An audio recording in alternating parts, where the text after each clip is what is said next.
Abdul Basit Ali al-Makrahi. The Al-Zintan tribe, which is close to the Warfala tribe, has its base in the southern town of Zintan. And finally, the Qaddatfa, which is Gaddafi's tribe, and it controls the air force. It is quite significant then to know that tribes such as Warfalla and other tribes actually in the country, when they stand up and say, we don't support this regime, it doesn't mean that they supported him in the past.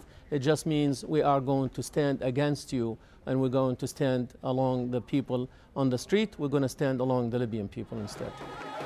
While Gaddafi tried to eliminate the tribal system when he came to power, it remains entrenched. Gaddafi has relied on simmering tribal rivalries to tighten his grip on power. This is especially the case within the military, where all major tribes are represented. Losing these loyalties could ultimately lead to losing his grip on power. Dorsa Jabari, Al Jazeera. We're coming up to the top of the hour. Before we go, a reminder of the latest developments out of Libya. It's not what they wanted to hear. I will die as a martyr. Those were the words of Muammar Gaddafi.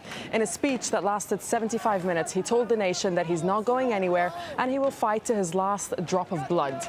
This as foreigners are still being evacuated from the country. Turkey has sent 2 rescue ships, and the Netherlands and Italy also amongst the countries getting their nationals out. The United Nations Security Council has met to discuss the crisis and has condemned the violence. The Arab League has also met in Cairo. The United Nations Human Rights Chief has called for an inquiry into the attacks on protesters, saying that they could amount to crimes against humanity.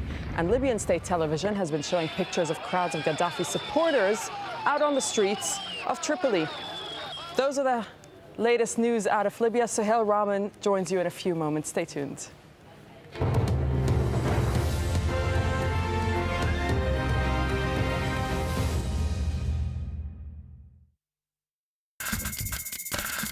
Without context, words can lose their meaning. Al Jazeera's coverage of the Israeli-Palestinian divide makes a complicated story easier to understand. Al Jazeera, every angle, every side.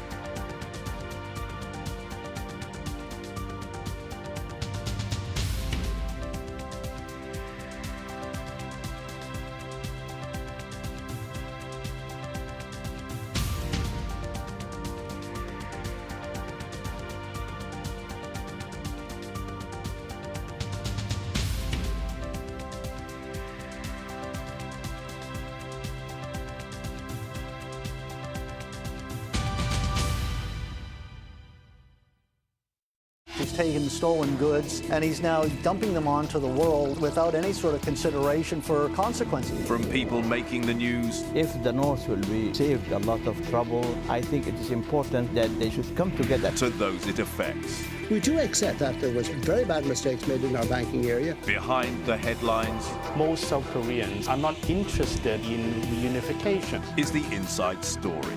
At this time on Al Jazeera.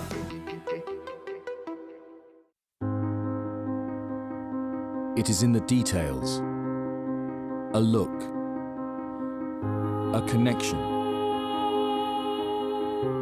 The moments that reveal the truth. Award-winning documentaries from critically acclaimed filmmakers.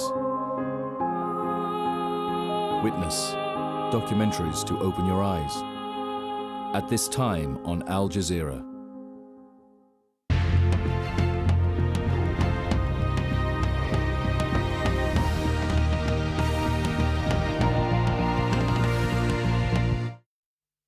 This is Al Jazeera.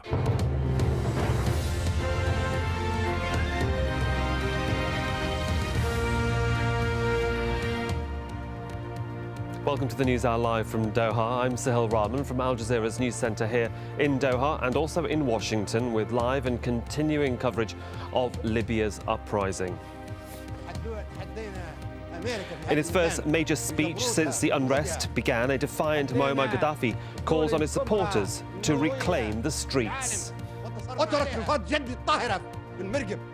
I will not leave the country, and I will die as a martyr at the end. Hundreds of Gaddafi supporters pour out onto the streets in Tripoli, expressing solidarity with their leader. I'm Shihab Ratansi in Washington. We'll have the latest reaction from the US government and from the United Nations in New York. The members of the Security Council expressed grave concern at the situation in Libya.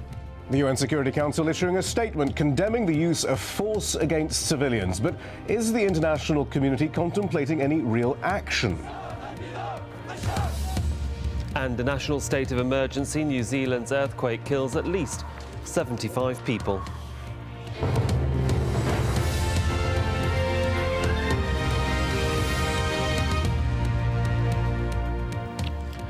We start in Libya, and let's just remind you of the latest developments there. It's not what they wanted to hear.